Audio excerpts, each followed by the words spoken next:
Our first crew member from what is commonly known as 1986, the Challenger Space Shuttle crew.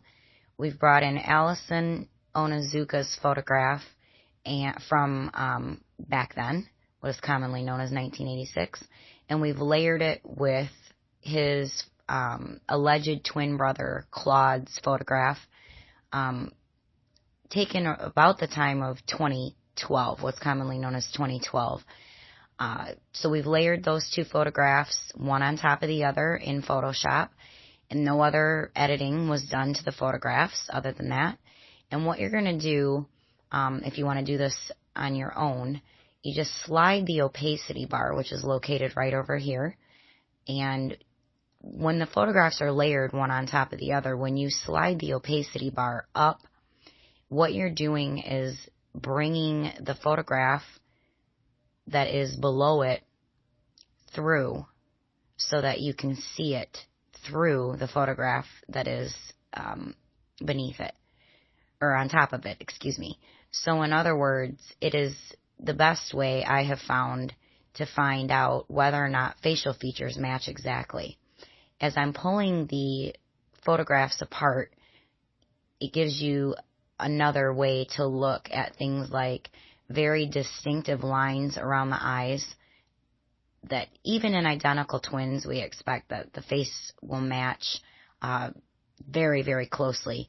But these details, like the pattern of the lining of the eyes,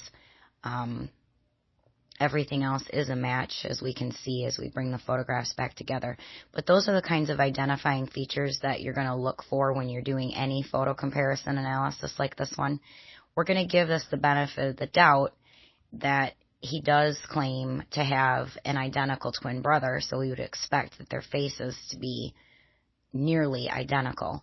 But as we'll see as we go forward, this story just doesn't hold in light of all the other evidence that is going to be presented with this crew, where I'm basically making the claim through this evidence that all of these people faked their deaths, including Allison Onizuka, who claims to have a twin brother, Claude. So I'm just sliding those photographs one on top of the other. We'll switch the opacity up and down one more time so that you can clearly see, other than more than 30 years of age, we are indeed looking at the same face.